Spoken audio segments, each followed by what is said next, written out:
I cordially welcome all of you of this session. Myself P. Lakshmibai, Assistant Professor, College of Nursing, Barampur. Today, I would like to discuss regarding the management of patients with critical conditions and role of the nurse in critical care. On the completion of the session, the participant will able to know the clinical feature, risk factors, clinical syndrome classification of the patients with COVID-19 wave 2 and the management of the patient COVID-19 management, that is moderate and severe and critically ill patients, and our nurses role, how to manage the cases, nurses role in case management. Coronavirus. Coronavirus disease 2019, COVID-19 is caused by novel coronavirus. Severe acute respiratory syndrome coronavirus 2 has rapidly evolved into a worldwide pandemic largely because of its rapid spread, its high mortality and lack of definite treatment. With the first case reported in December 2019 in China, there is an exponential increase in the number of the new cases. Clinical features. The clinical features, fever, cough, it has been already discussed in our previous speakers. The all clinical features related to COVID-19 are seen, but here is one point highlighted that the asymptomatic is one of the clinical feature, asymptomatic added uh, in our classification. The asymptomatic like fever, cough, sore throat and body ache, malaise, diarrheal disease, anorexia, loss of smell and shortness of breath, respiratory rate. These are not seen in the symptoms. One classification added in a asymptomatic.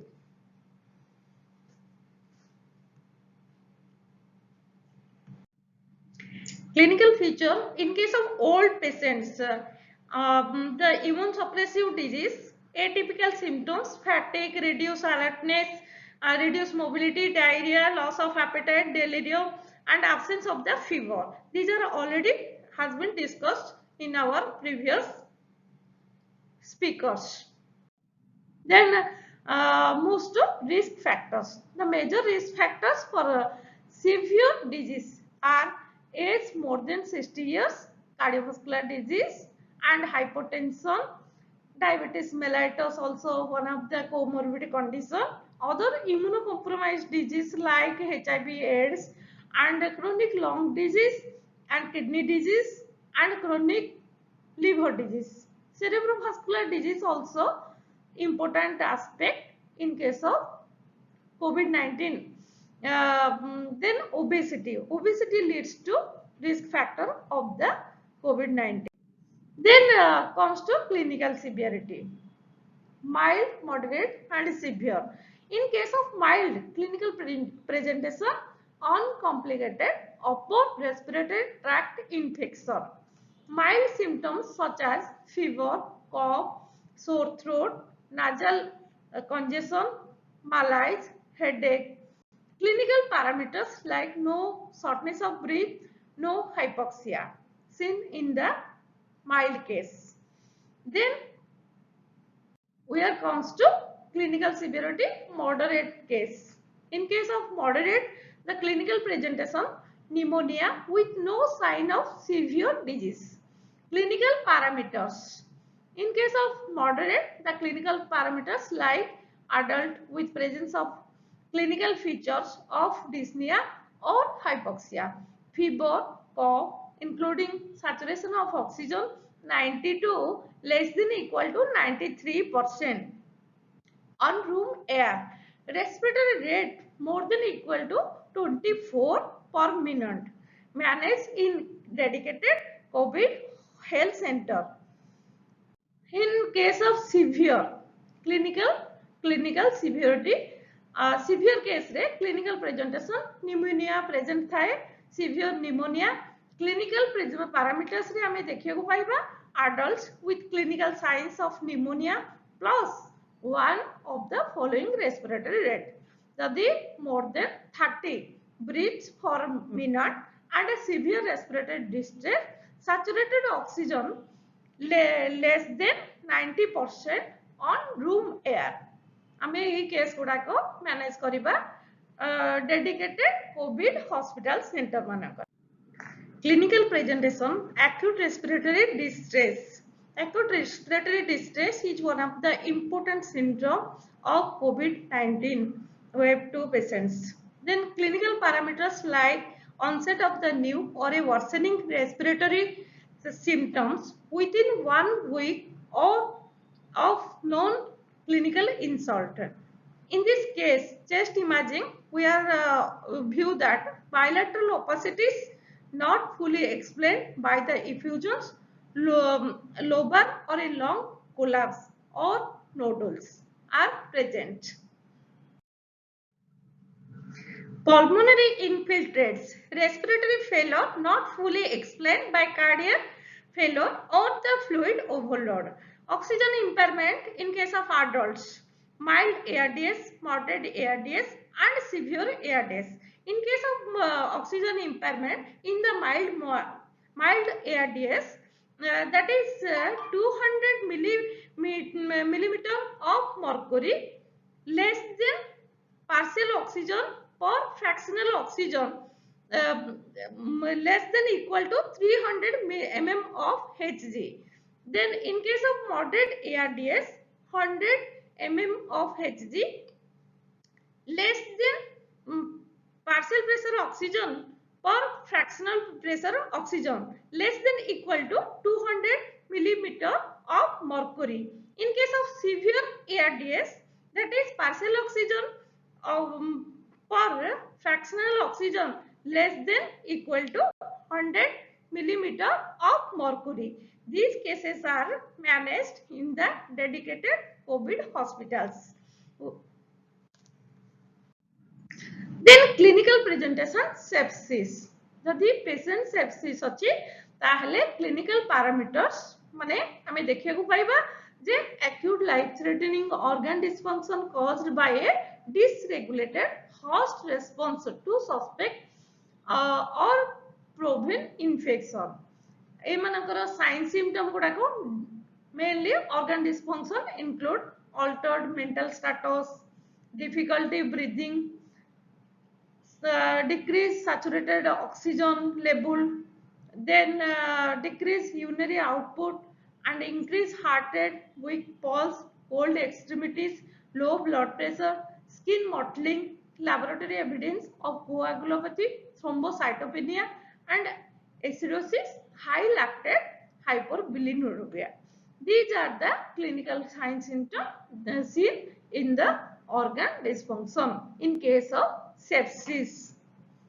Then clinical presentation, septic shock. If the patient occurs septic shock, then clinical parameters in case of adult persisting hypotension despite volume resuscitation requiring vasopressors to maintain mean arterial pressure, that is more than equal to 65 millimeter of mercury and serum lactate level more than 2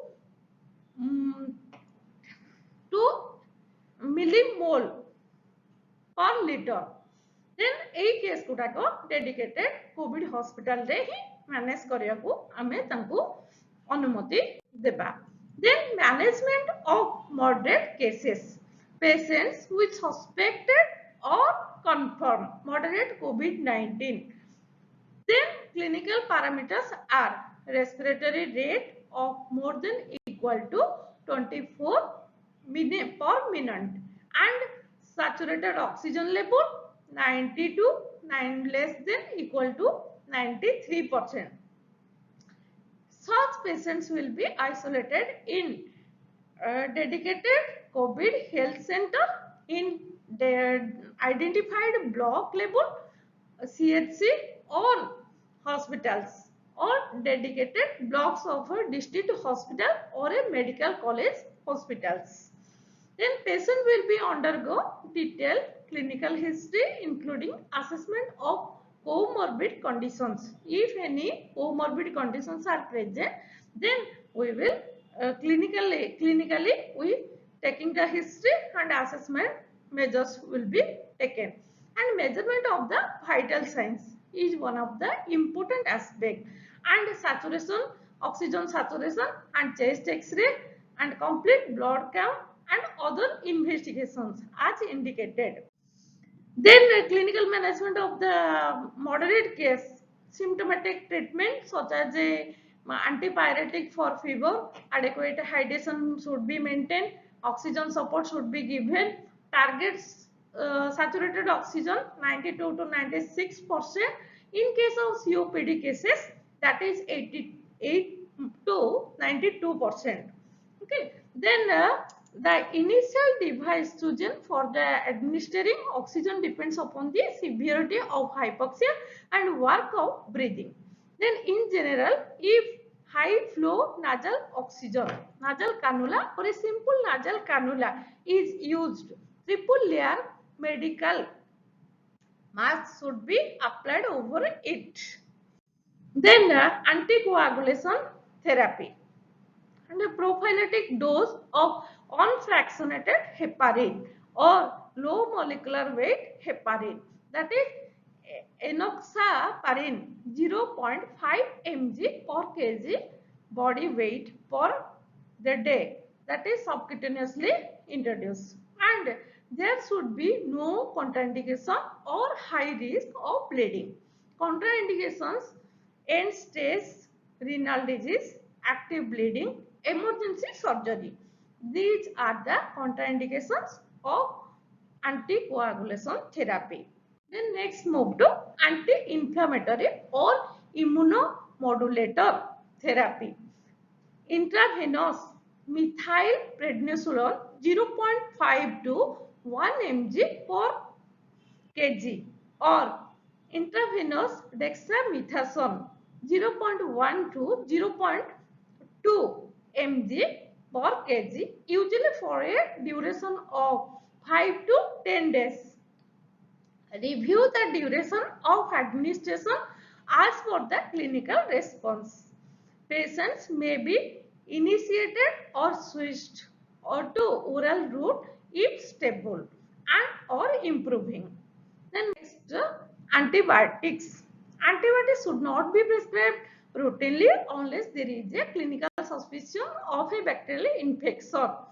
Few patients with COVID-19 develop secondary bacterial infection. Consider empiric antibiotic therapy as for the local antibiogram.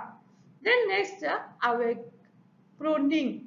Proning should be encouraged in all patients who require supplemental oxygen therapy. Then importance consideration while pruning, early self pruning in awake non-intubated patients. The criteria to be fulfilled: normal mental status, able to self-prone or a change position with minimal assistance, avoiding proning, hemodynamic instability, close monitoring not possible.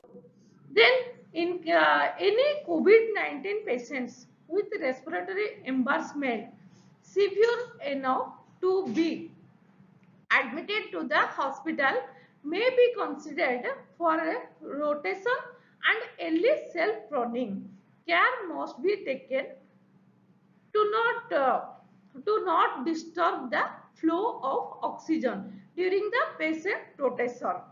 Typically, protocol include 30 minutes to 120 minutes in prone position, followed by 30 to 120 minutes in left lateral decubitus, right lateral decubitus, and upright sitting position. Then control of comorbid conditions, in particularly the glycemic control as per the Ministry of Health and Family Welfare protocol. And monitoring next phase is monitoring, clinical monitoring, work of breathing, hemodynamic instability, change in oxygen requirement, serial chest x-ray, high resolution CT scan chest to be done only if there is a worsening condition.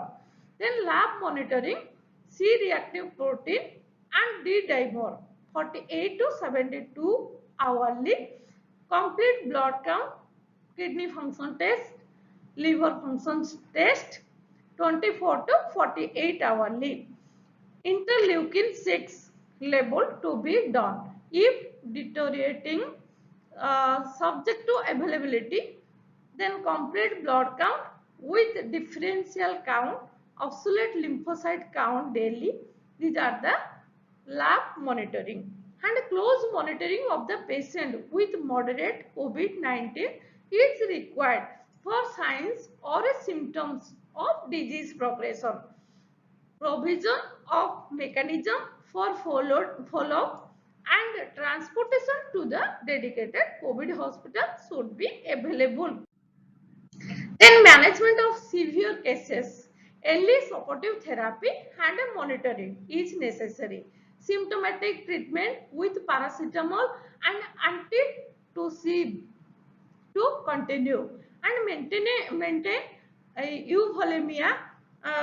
Then use of conservative fluid management in patients with severe COVID when there is no evidence of shock.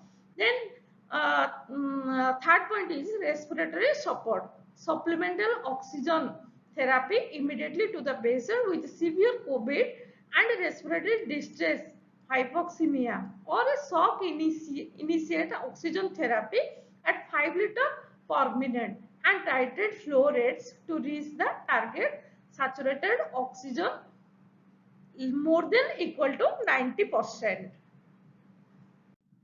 Then consider use of the NIV or high flow nasal cannula. Then helmet or face mask interface depending on availability. In patient with increasing oxygen requirement, if work of the breathing is increasing, intubation should be prioritized. Patients with high work of breathing, if non-intubated ventilation is not tolerated. Presence of hemodynamic instability, altered mental status or multi-organ failure.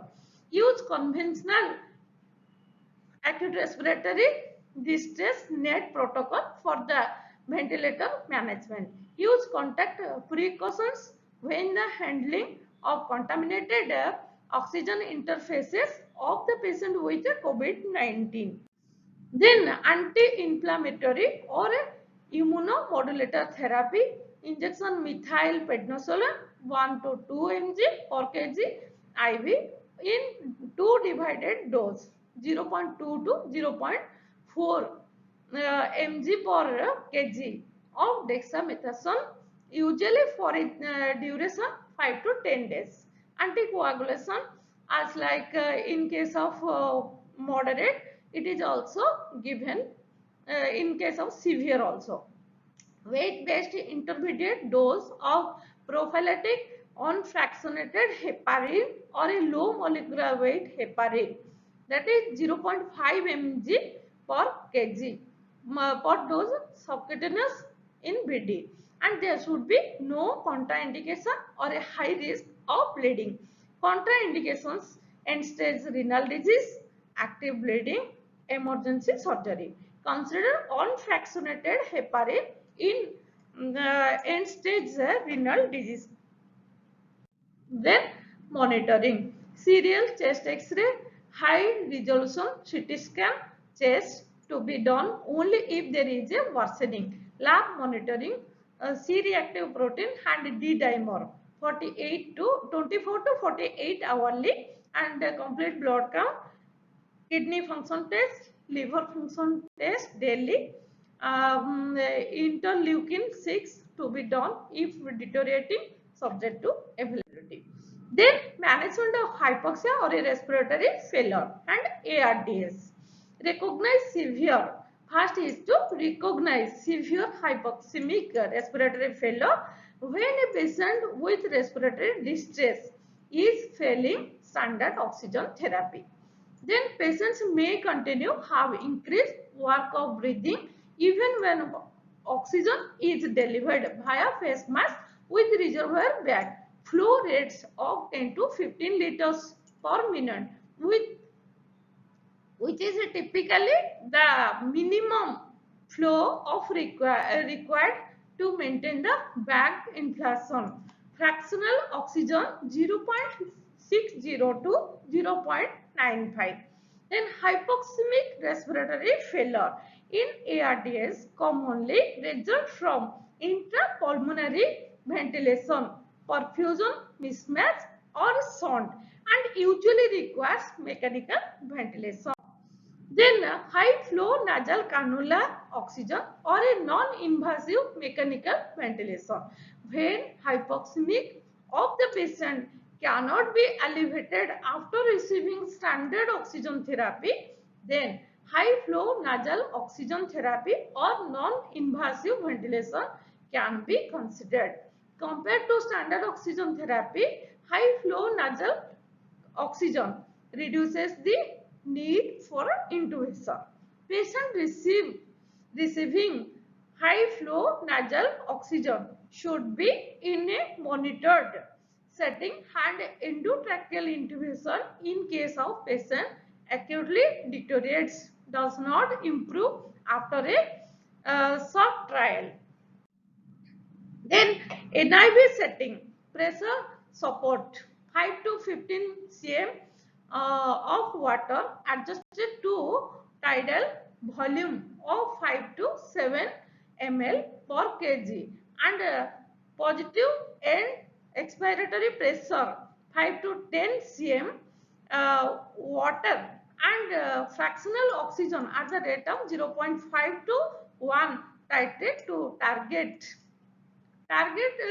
saturated oxygen less than more than 94%. Then high flow nasal cannula settings start at a flow rate of 20 to 30 liter per minute and a fractional oxygen of 40% titrate flow rate up to maximum of 60 liter per minute. Then in increments of 5 to 10 liter per minute as determined by respiratory rate, work of breathing and saturation of oxygen.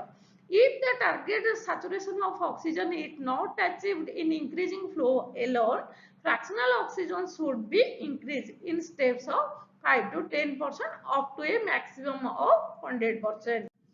Then endotracheal intubation.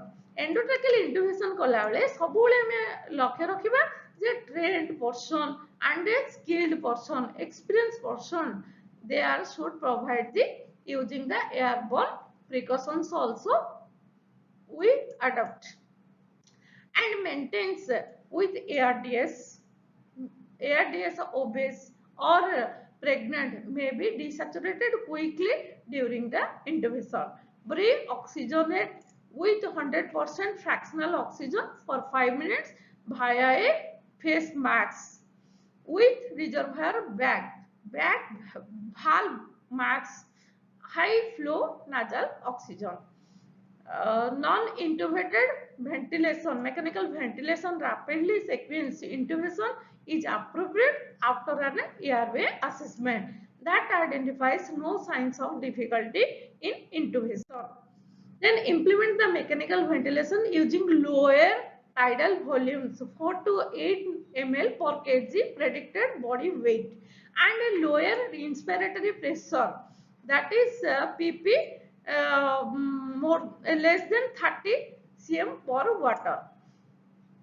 Then the initial tidal volume is 4 to 6 ml per kg predicted body weight. Tidal volume up to 8 ml per kg predicted body weight is allowed if undesirable side effects occur. Then then hypercapnia. Hypercapnia is permitted if meeting the pH goal of 7.30 to 7.45. The use of the deep sedation may be required to control respiratory drive and achieve the tidal volume targets. Then long protective ventilation strategy by ARDS NET protocol. Tidal volume 6 ml per kg, respiratory rate 15 to 35 per minute, PEP 5 to 15 cm of water, target plateau pressure less than 30 cm water, and target saturation of oxygen 88 to 95% or partial pressure of oxygen 55 to 80 mm of HCA. A prone ventilation to be considered when there is refractory hypoxia or partial pressure of oxygen or fractional pressure ratio less than 150 with fractional pressure of oxygen more than 0.6 with PEP more than 5 cm of water. Requirements for the safe prone positioning in ARDS. Starting proning, if partial pressure of oxygen oblique per fractional pressure of oxygen ratio more less than 150 while being ventilated with partial fractional pressure of oxygen more than 0.6 and PEP more than 5 cm of water. Pre-oxygenated the patients with fractional pressure 1. Then secure the endotracheal tube and atrial and central venous catheters. Adequate number of the staff to assist in the turn and to monitor the turn and supplies to turn pads for bed sheets, protection for the patient. Then knowledge of how to perform the turn as well as how to supine the patient in case of an emergency situation. Then contraindication to prone ventilation. If the patient having spinal instability requires a special care, if increase the intracranial pressure and a severe ARDS, prone ventilation for 16 to 18 hours per day is recommended, but required sufficient human resources and expertise to be performed safely. In case of in patients with moderate or a severe ARDS, higher PEP instead of lower PEP is suggested. Then in settings with access to expertise in extracorporeal life support ECLS, consider referral of patients with a refractory hypoxemia despite long protective ventilation. Avoid disconnecting the patient with the ventilator with result in loss of PEP and atelectasis. Use in line catheters for airway suctioning and a clamp endotracheal tube when disconnection is required.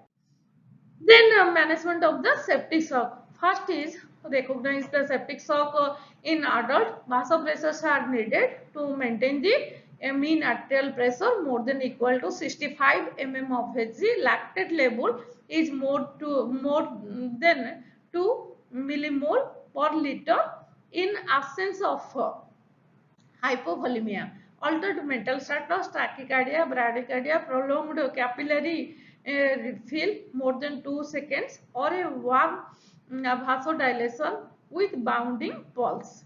Trachypnea, mottled skin, purpuric rash, increased lactate level, and oliguria, hypothermia or hypothermia. These are the recognition of clinical feature of septic shock. If we are recognized early, then we manage easily. Then in the absence of the lactate measurement, use mean arterial pressure and a clinical signs of perfusion to definite shock. Standard care includes early recognition and the following treatment within 1 hour 1 hour of recognition, antimicrobial therapy and a fluid loading vasopressors for a hypotension. The use of the central venous and arterial catheter should be based on resource availability and individual patient needs. In resuscitation for septic shock in adult, given at least 30 ml per kg of isotonic crystalloid in adults in the first 3 hours. In resuscitation for from septic shock in children in well resourced settings, given 20 ml per kg as a rapid bolus and up to 40 to 60 ml per kg in the first hour. Do not use hypotonic crystalloids, starches or gelatins for resuscitation.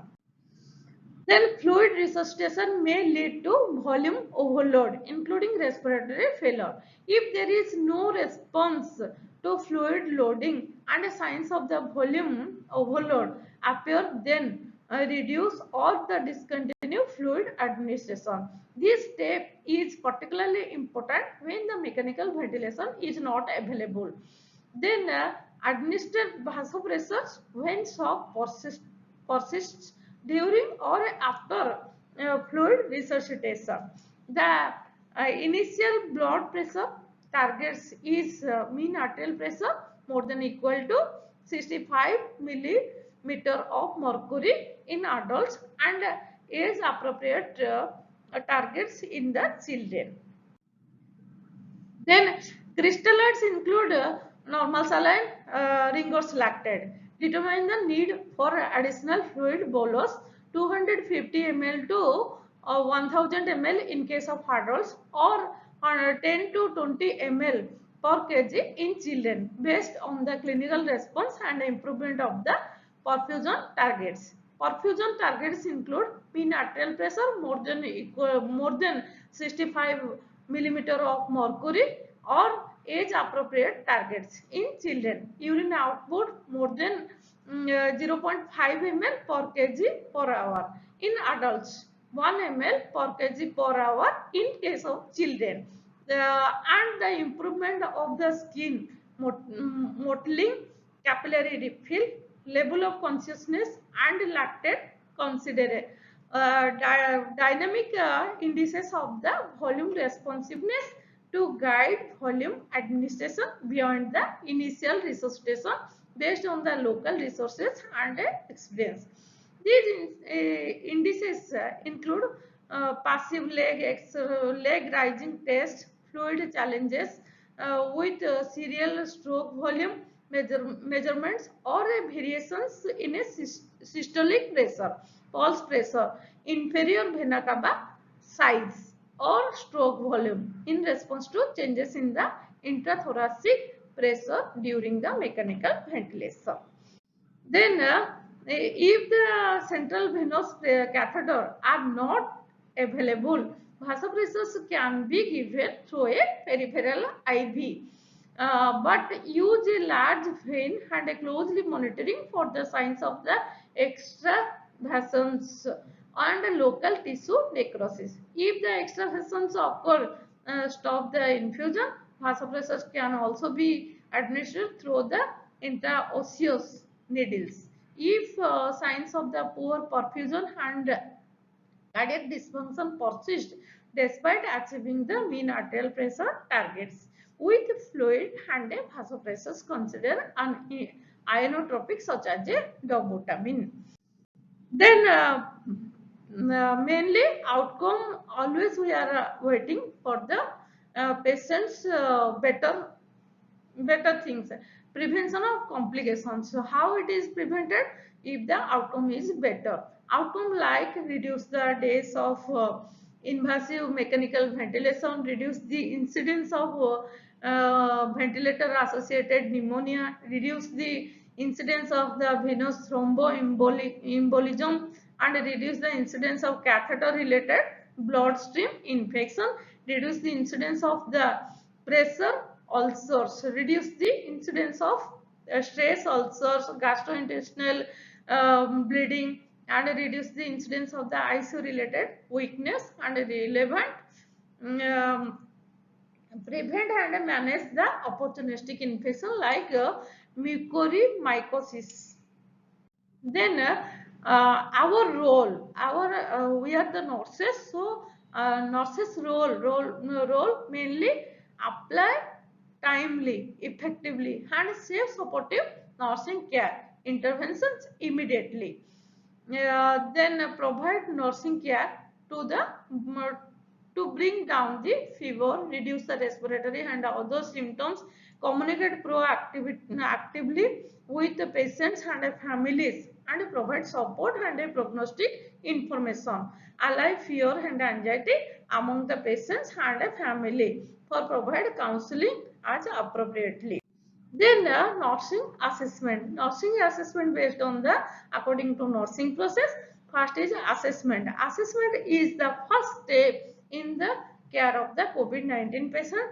We are assessing according to our critical thinking skills, clinical judgment, risk identification, early identify the prioritize, also we are applying, and history taking, physical examination, and appropriate decision making strategy we are adopted in assessment process.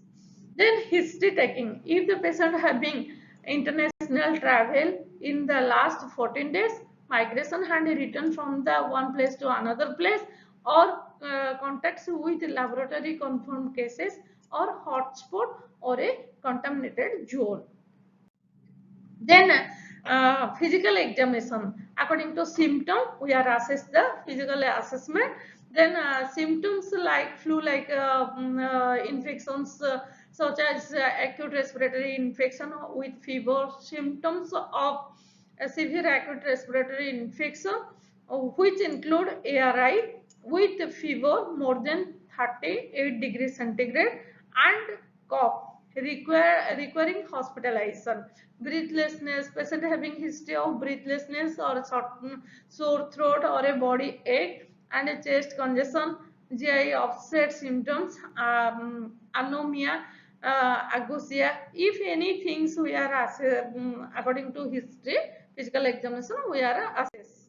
Then in case of respiratory, in respiratory symptoms, check for the respiratory rate, breathing pattern, bilateral air entry, breathing difficulty, saturation level, partial oxygen and fractional oxygen ratio, ratio and diagnostic findings. In case of cardiovascular system, monitor for the heart rate, heart sounds, blood pressure, capillary refill time, and a mean arterial pressure.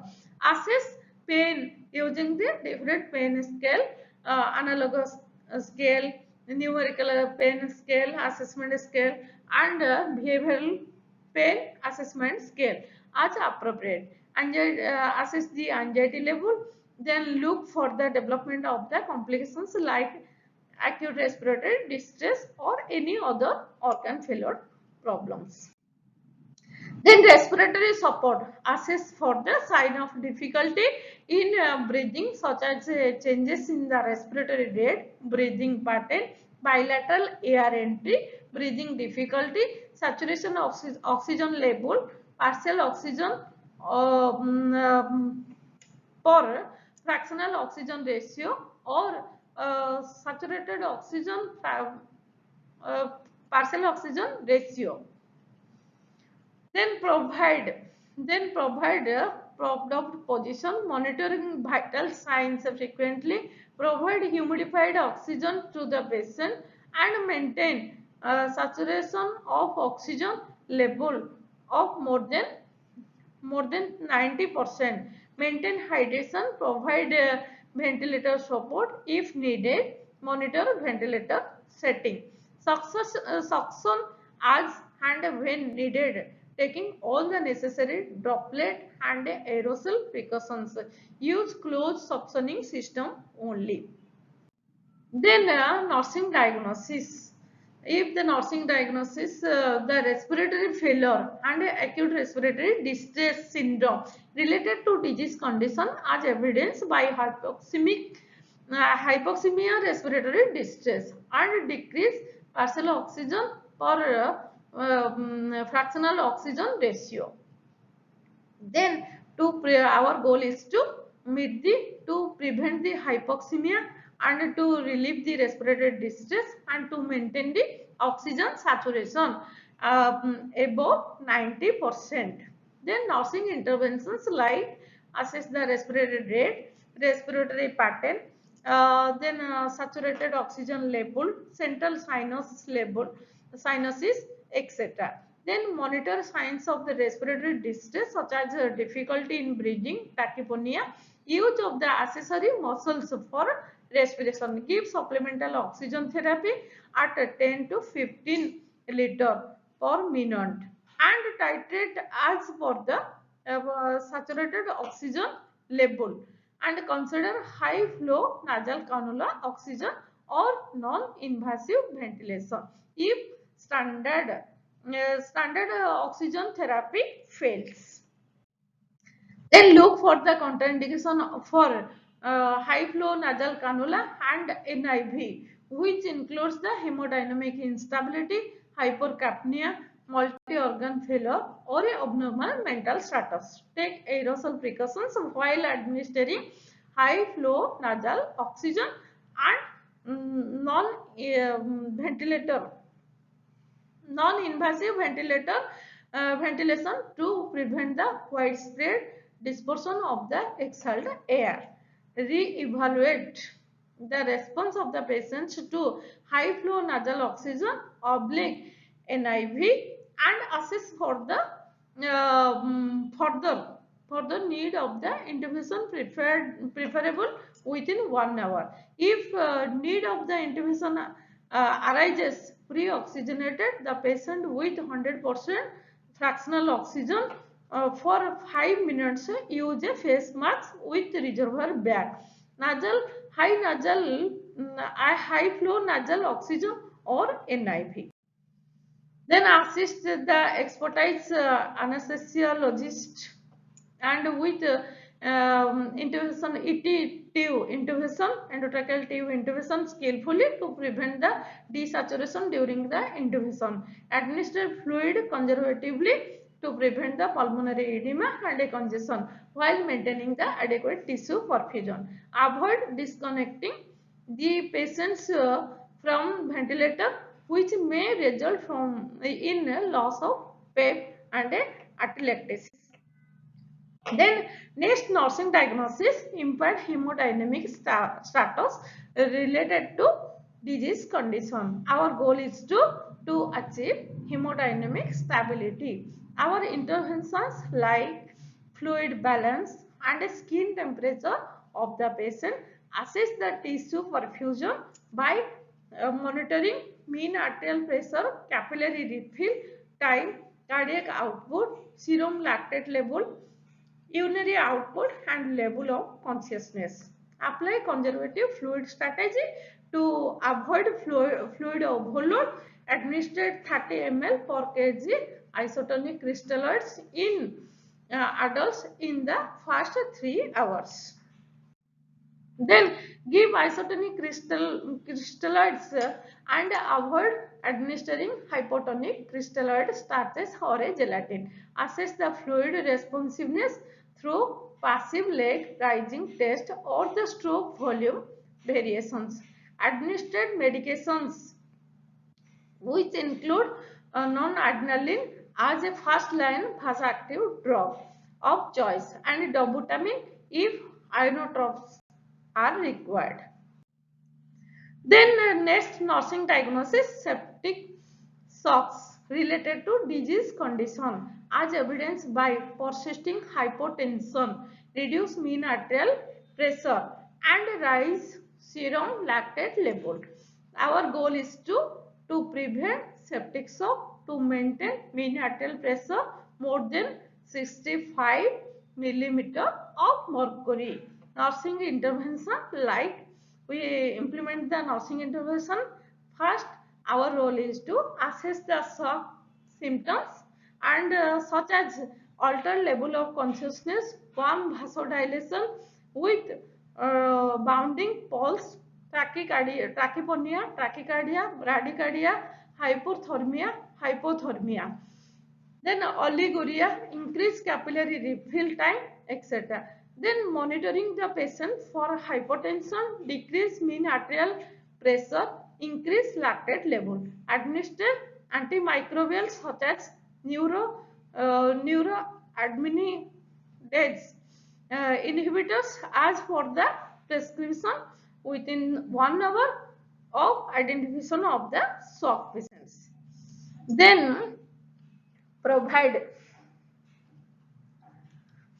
provide crystalloids, preferably Ringer's lactate, to the patient, and determine the need for the additional fluid bolus based on the clinical response and improvement of the perfusion target. Monitor for volume responsiveness through passive leg rises, stroke volume measurements, and variations in the systolic blood pressure, IVC size to guide the volume administration and beyond the initial resuscitation.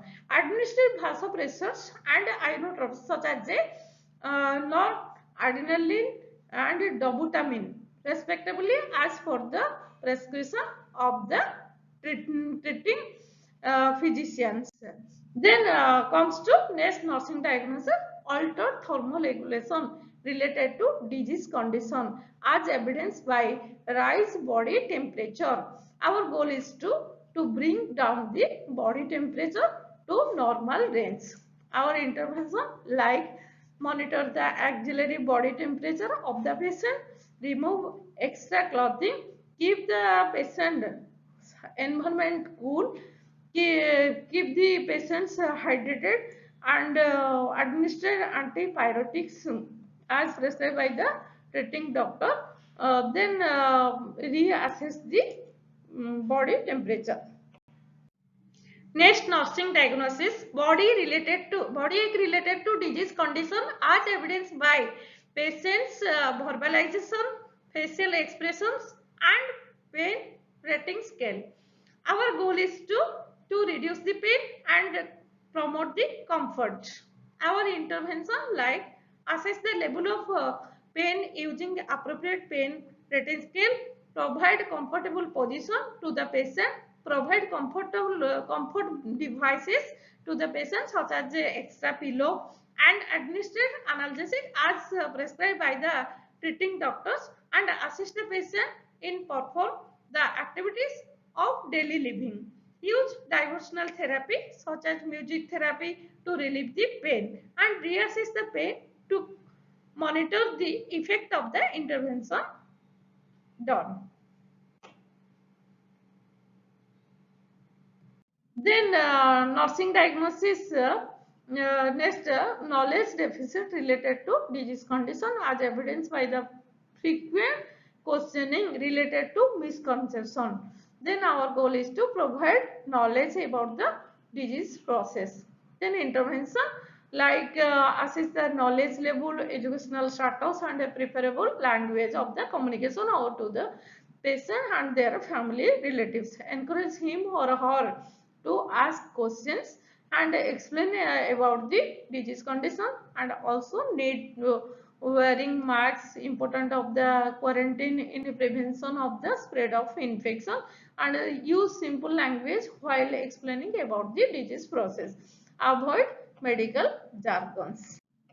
Then next nursing diagnosis, like risk for the multiple organ failure related to disease condition. First, our goal is to identify and reduce the risk of the multi-organ failure, and our intervention, like identify the disease, identify the risk at an early stage, assess the respiratory compromise manifested, as abnormal breath sound, any type of abnormal rocai sound, or a decreased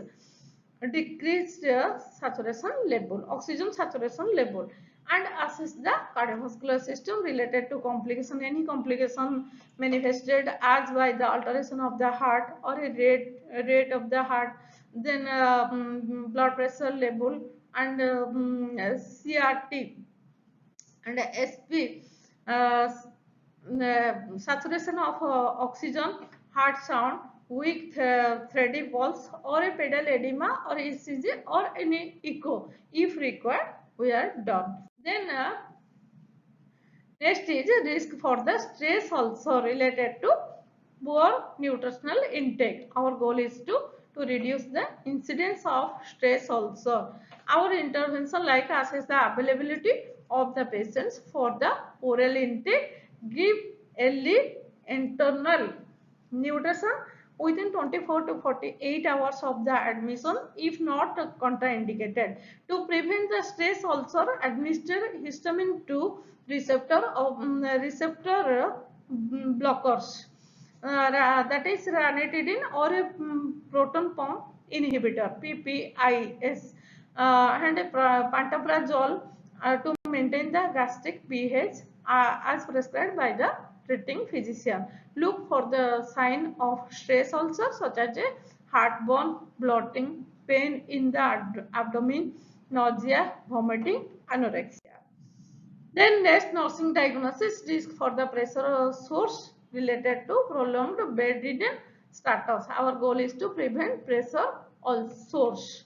Then intervention, that is assess the pressure points every shift, change the position of the patient every 2 hourly, provide back care, massage the pressure points, and perform actively or passively range of motion exercise to improve the circulation. Use appropriate comfortable device, use alpha mattress for the comfortable of the patient, provide a high protein, high calorie diet as advised by the dietitian to the patient, encourage early mobilization of the patient.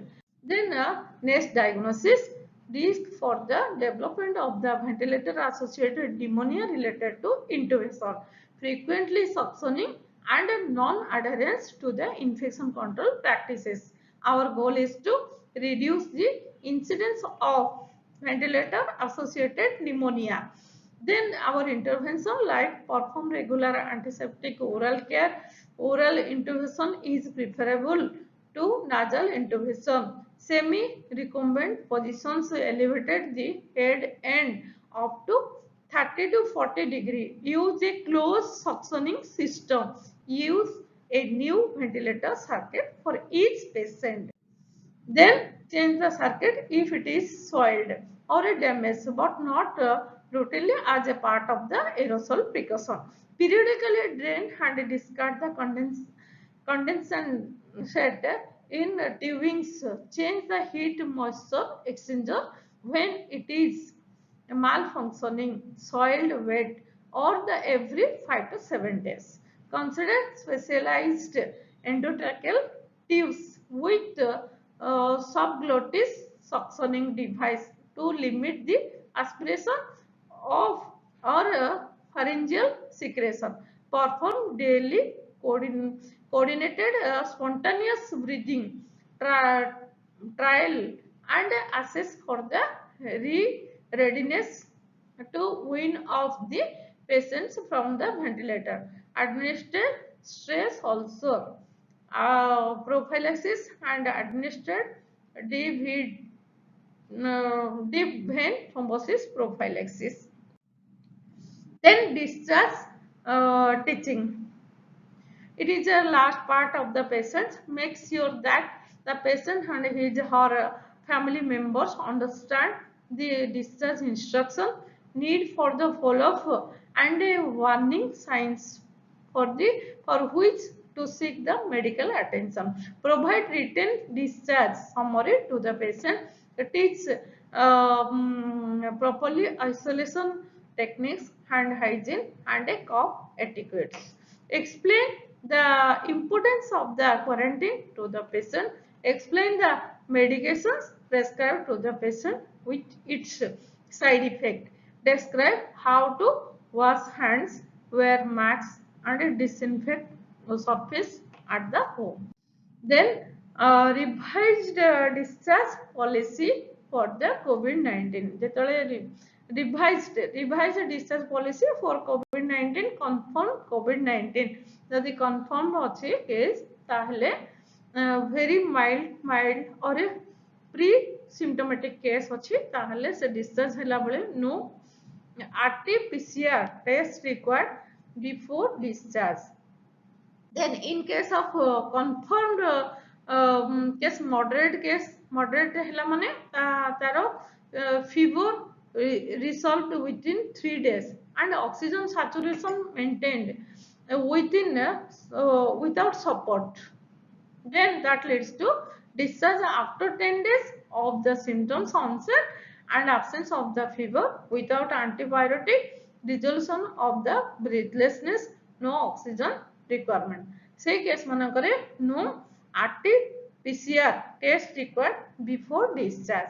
In case of moderate symptoms not resolved and a demand of the oxygen therapy continue, then that leads to discharge only after resolution of the clinical symptom, ability to maintain oxygen saturation for 3 consecutive days. No, say case रे मध्य no RT-PCR test required before discharge. In case of severe case रे the discharge only after clinical recovery. Patients tested negatively once by RT-PCR after resolution of the symptoms. ये सब गुड़ा कहला revised discharge policy for COVID-19 patient मानको पाए. Then conclusion. Last actually conclusion रे the nurses being the frontline COVID warriors must have adequate knowledge and skill to manage COVID-19 cases effectively.